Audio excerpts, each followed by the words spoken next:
Hello students. In the previous session of our social science class, we have completed the lesson Motions of the Earth, which is lesson number 3 in geography. And in today's session, we will start with a new lesson in civics, that is in social and political life. It is lesson number 4, Essential of Democracy. Shall we start the lesson, children?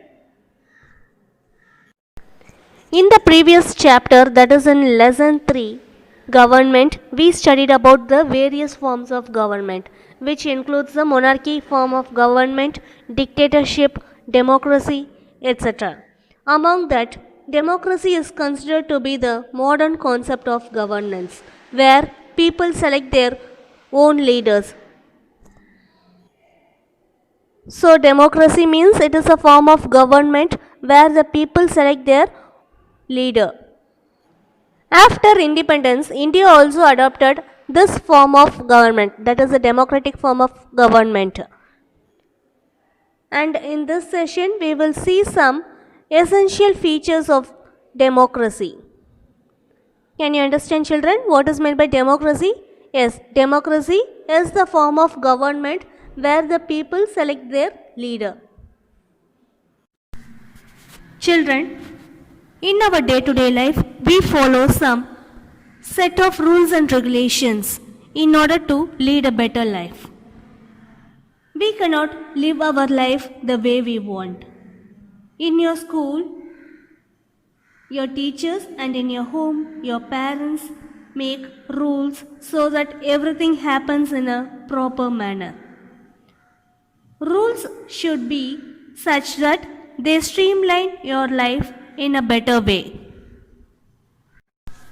Participation in democracy. The people of the country elect the government in a democracy. That is, we have a democratic form of government where the people select their own leader.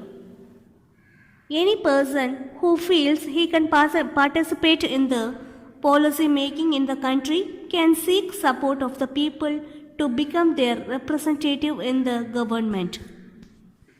That is, if a person is interested in politics and if he wants to join in politics, he has to first get the support of the people in that society, and then he can become their representative in the government.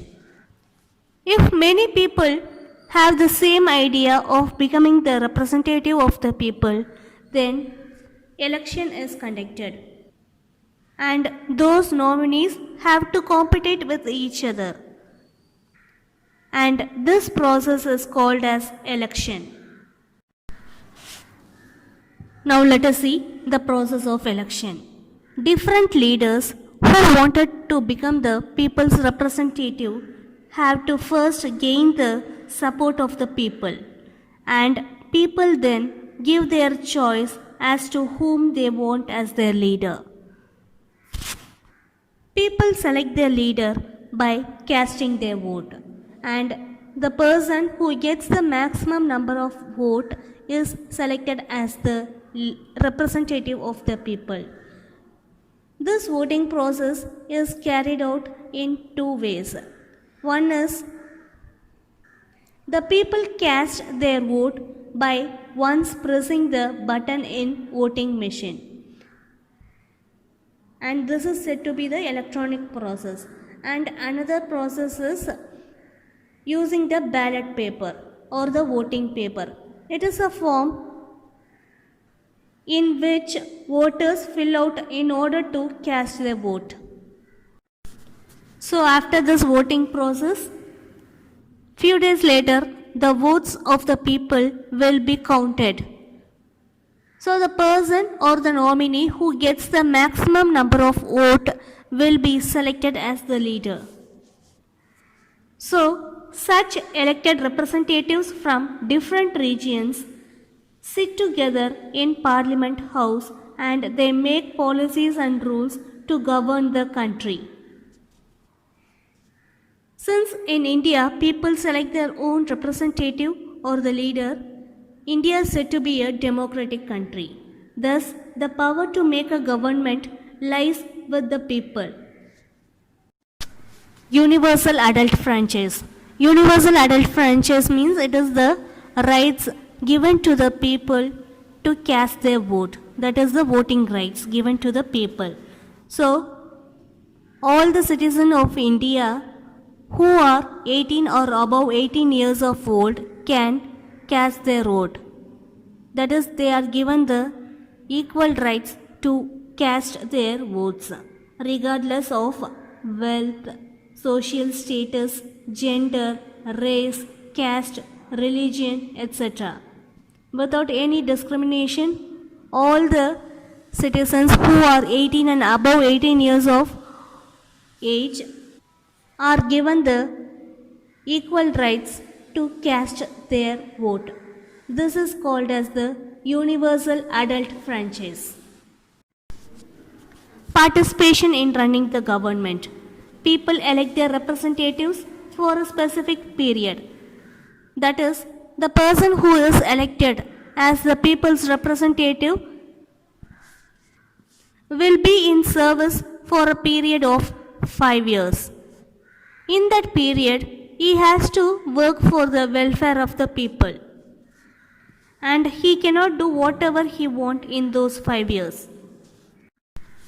At all times, it is not possible for the leaders to get the correct news or information about the local situation. Since they are far away from their region, they cannot get the correct news about that region. And all the benefits given by the government will reach the people through the lower officials. If people find that the lower officials of local government does not do its job properly, then people have the rights to bring to the notice of the government. Attracting the attention of the government. If the people feel that the lower officials of the local government does not do their job properly, and if they find that the benefits provided by the government does not reach them properly, then they have the rights to bring to the notice of the government. In order to attract the attention of the government towards them, they adopt various processes. Let us see them one by one. Initially, they directly approach the government through their elected representative,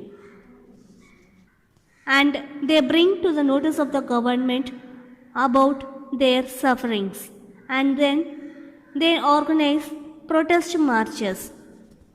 That is, they organize some processions in order to resist against the government policies. And thirdly, they approach the courts if they feel injustice has been done to them by the government. They also give petitions. Petitions means a request letter. So, they give this petition directly to the president or the prime minister in order to explain their grievances, that is, their sufferings through these petitions. And next, they hold signature campaigns, protest marches, and send their views to the government, showing how many people support the same demand. Signature campaign means they collect signature from many people for that petition, and they also organize protest march, that is processions, in order to show the government how many people support the same demand. Sometimes people resort to stop work by general strike, shutdowns or bunds, road and rail blockades. So you would have seen this. That is, people, in order to show their protest severely to the government, they stop their work by organizing strikes, shutdowns or bandh, and they also take part in blocking the roads and trains. So these are the ways in which the people of the country adopt various means to attract the attention of the government. So once again I'll repeat, children. The people of the country adopt various means to attract the attention of the government. Like they organize protest marches, they organize general strikes or bandh. They give their petitions and appeals directly to the president or prime minister. They also approach the government through their elected representatives.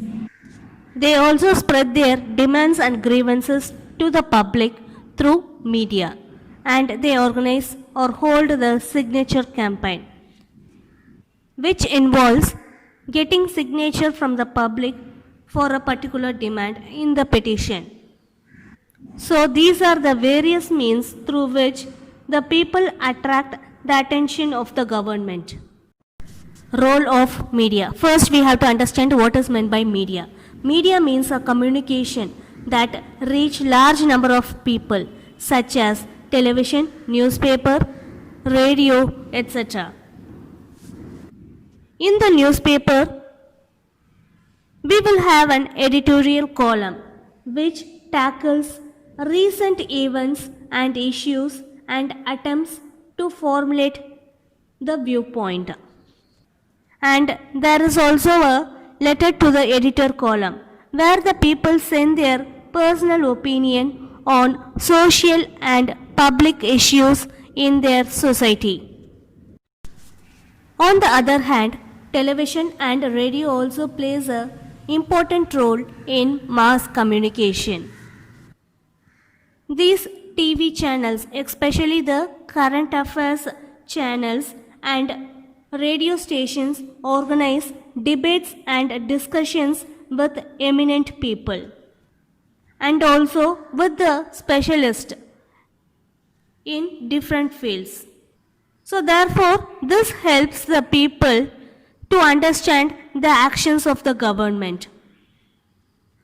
So through these media and the news which are published through these media, people are able to realize what is good and what is bad for the society. Many times the protest turns violent. That is, the protest of the public against the government turns violent. They take the law and order into their hands, and it is an illegal and incorrect way of protesting against the government.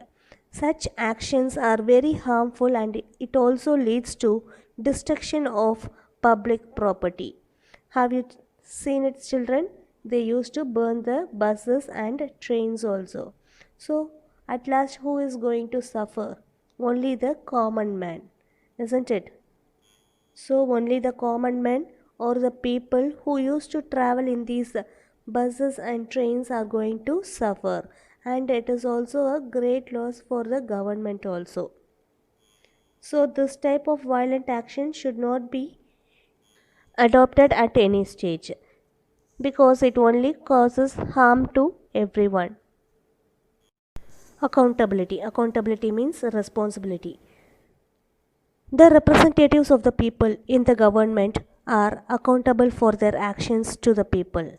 That is, the representatives who are elected by the people to form the government are responsible for their actions to the people.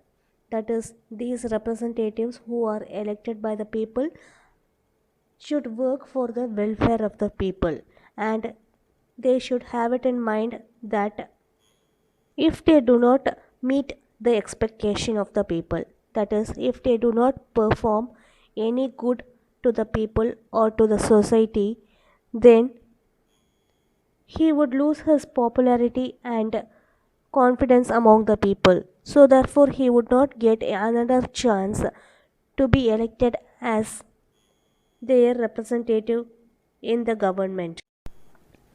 Conflict and their management. What is meant by a conflict? Conflict means a dispute, a quarrel, or a disagreement. Okay, so In a society, we know that people of different culture, different religion, and different caste, or people of different economic status live together in a society. And so there are lot of possibilities for the conflicts to arise among the people in the society. And now let us see the various reasons of conflict that could arise in a society. Unequal distribution and availability of resources. This is the basic cause of conflict. The basic cause of this type of conflict is the greediness among the people. That is, they are not satisfied with what they have and they want to own the lands and properties which are not theirs. So, because of their greediness, they take away the land and property which is either common or which is not rightfully their own. Religious discord. Religious discord means religious disagreement. So, this type of conflict arises between people of one religion and another. Many times there are conflicts during the religious processions. Religious processions means a religious parade or a religious march. During these processions, some people, especially the miscreants, who are the offender in that group, they wantedly criticize the people of other religion. This kindles the anger among the people of other religion, so therefore the conflict arises between the people of different religion. The government is taking necessary actions to prevent such incidents, and if they happen, then the government are responsible to solve the conflict and bring harmony among the people. Displacement due to progress. Displacement means change in position or from a place. In order to have a developed society, dams, roads, industries and power projects has to be constructed. So therefore, it involves cutting down forest or removing people from where they have been living earlier. So in order to have a developed society, it is necessary to build dams, industries, power projects, etc. Isn't it? So in order to construct all these things, we need land. So therefore the forests are cleared and also the people are shifted from their original place of living. So due to this developmental actions, people have to move to new location and there they have to construct their houses, find new jobs and they are totally disturbed.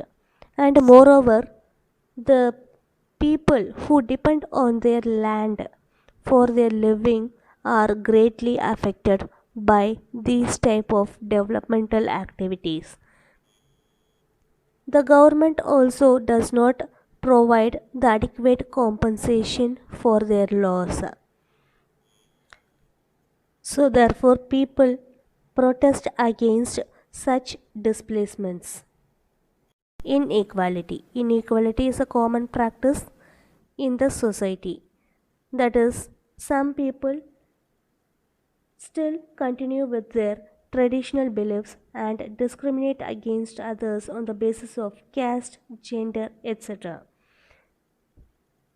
In those days, people of certain community are not allowed to enter into the temple and even they are forced to stay out of the villages. And discrimination based on gender is that the girl child is not given the equal rights as that of a male child. Even in rural areas in these days, the girl child is not given equal education as that of the male child, and they are not given equal property rights as that of the male child, etc. Such situations causes conflict between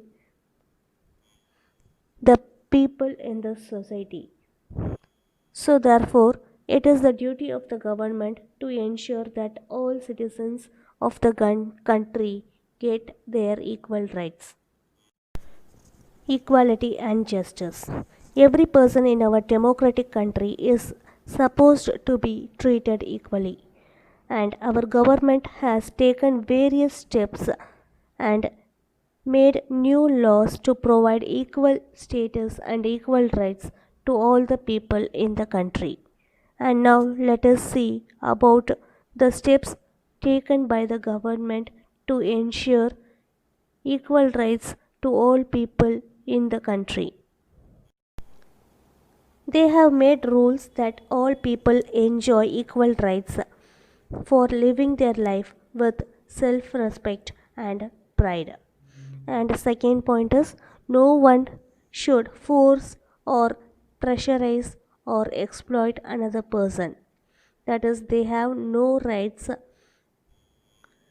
to treat other person as their slaves. They have the rights for equal opportunity to earn their living by choosing their profession.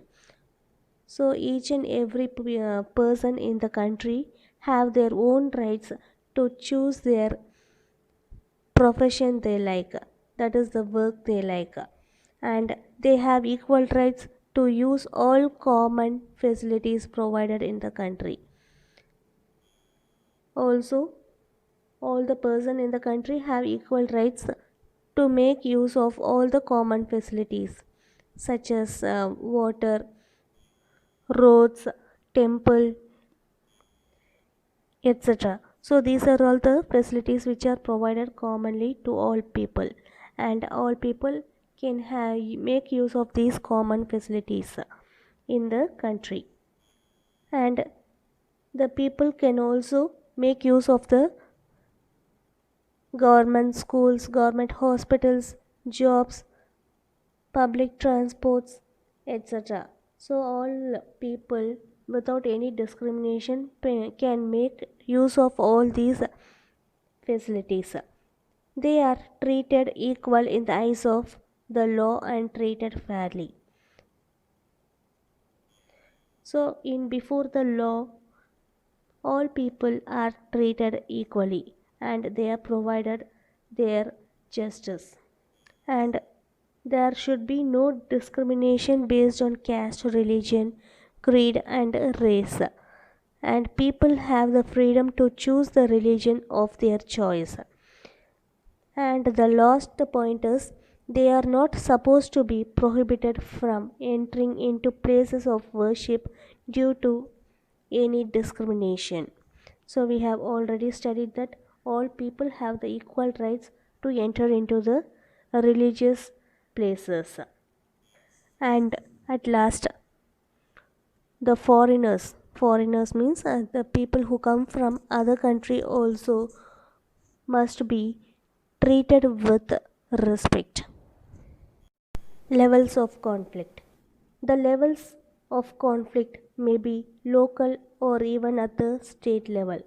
That is, the conflicts may arise between the states or regions.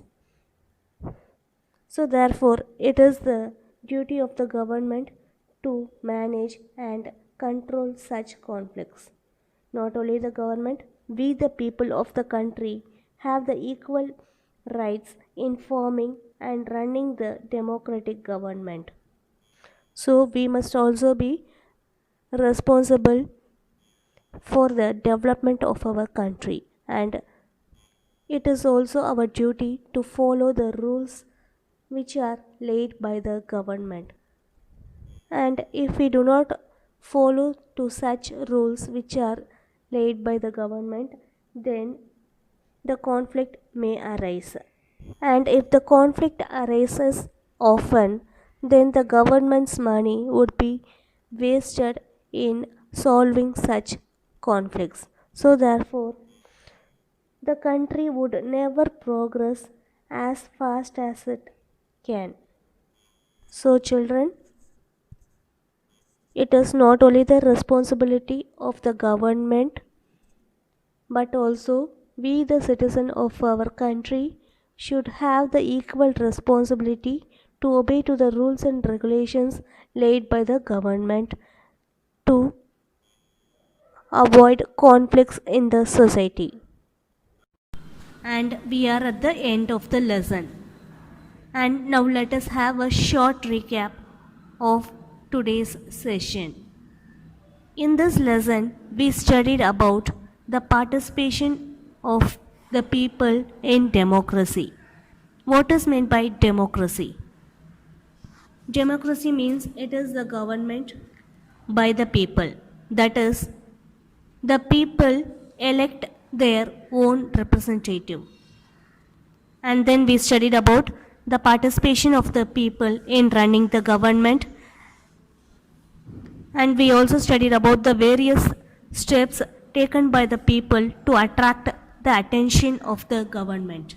And next we studied about the role of media in attracting the attention of the government. We also studied about the responsibility, that is the accountability of the elected representative, and then we studied about the conflicts and their management. That is, we studied about the reasons for the arising of various conflicts in the society and the steps taken to manage those conflicts. And finally, we studied about the equality and justice and also the levels of conflict. Okay, children, meet you in the next session. Thank you.